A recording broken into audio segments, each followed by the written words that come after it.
Hello and welcome to the Dinosaw number 252, another 7 curious, interesting things I saw last week. So as ever, let's crack on.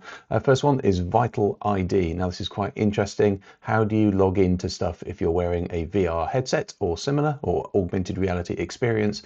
Obviously typing in passwords is a bit bad and you can't really use your voice. So this one actually uses the vibrations of your skull to identify it's you.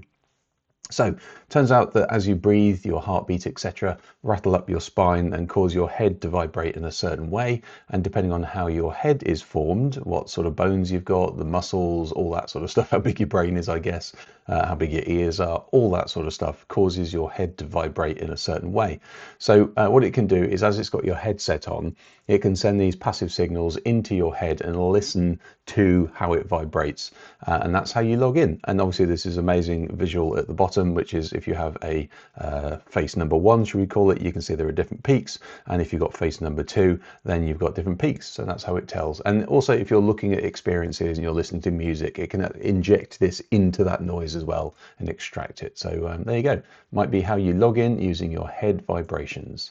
This is kind of the latest update really to Google AI Edge Gallery, and they are now using their Gemma 4 model. If you don't know what this is, go to your App Store on Android or Apple and download it.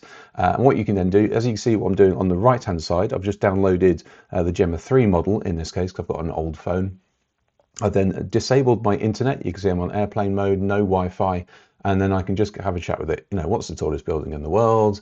And it'll then go into its local model running on my phone, and it'll then say the Burj Khalifa, etc. If you're a developer, then this is obviously, you know, Edge Gallery is using the edge of the internet that is not connected. So there you go. It can also do cool things like, you know, all the normal things essentially. If you are maybe annotating speech, or if you upload an image, it can tell you what's in it and lots of other things. It can also start activating things on your phone.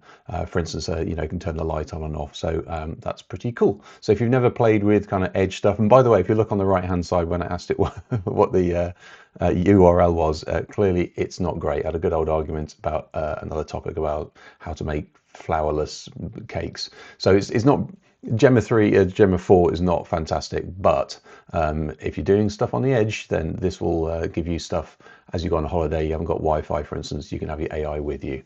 This is Muybridge, and Muybridge was historically, you remember those things with the horses, all the different frames of the horses back in the day when they were just doing photography, inventing it. This is what it's named after. However, I think this is a Norwegian company, and they have these multi-lens cameras. We've kind of seen them before on those kind of freeze frames when people just sort of caught in midair. But they use it for essentially seamless following of the people in the sport. So in this case, you've got tennis. It can be used for other things as well, obviously, but there's a whole system behind it that figures out, you know, who to watch and therefore which cameras to seamlessly bake together. So you get this beautifully seamless kind of following of the action. So there you go. They call it a weightless camera, by the way, just because there is no moving parts to it. It's not like you've got a rig and you've got a, you know, a dolly and all that sort of stuff going on. So there you go. There's no track behind this, which is very interesting. Very good. This is kind of interesting as well. So each one of those little kind of coin things, those tokens, is in a very different shape. And each one of them, if you hit it, it will have a slightly different resonance and it'll have these little frequencies in them. So as you can see, it's just on a little plastic thing. If something hits it and you listen for that like little chink noise, then that each one of those tokens will have a very different signature. And you can put these in sort of noisy environments and then hit them, and you can still pick up those signatures. And therefore you can identify which coin was hit or which token was hit. So imagine this, for instance, in a gym.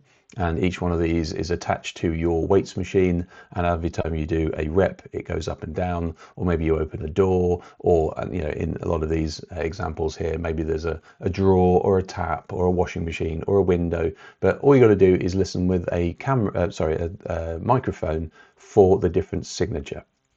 So it's essentially, there's no electronics in this. It's very passive as well, and it will last forever. So there you go. Interesting way of detecting things that don't use batteries, which is interesting. Toilet seats, obviously, if you want to know whether somebody's been to the toilet, it'll do that as well. This is very interesting. This is MiroFish. This is a model. This is a demo. So this is me recording the demo, not actually doing it yet. But what you do is you upload either hypothesis, maybe you've got a document that you want to then figure out whether it's going to be true or not, or you just give it a question and you type that in, and then what it does is it spins up hundreds of agents and then figures out, as though they were discussing it in social media in the real world, what the outcome will be. So, the naysayers and the people for, and where are they doing that? Does it go to court, or is it in social media? Like, what about older people, younger people? How do they discuss it? And then what it does is it not only spins up all those agents, it then has a bit of a conversation with it, and then it writes a report on the findings of that discourse. So what did they all conclude at the end? So very interesting if you can predict very complicated things by spinning up an artificial society to talk about it. It's quite interesting. MiroFish. This is a really interesting paint. This visualizes impact. So normally it's a blue color, and the molecules of this paint are essentially, there's a tiny little kind of silk molecule, or a little sort of a cell essentially. And then when you hit it, it'll either turn red if you hit it, or different shades of red essentially, but normally it's blue.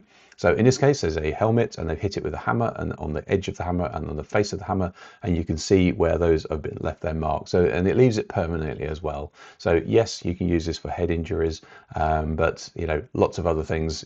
For instance, they had some sneakers, some trainers on the soles, and they can then tell where people are actually sort of pronating, hyperpronating, all that sort of stuff. So where you're doing a foot strike. So yeah, very interesting. Impact visualizing paint.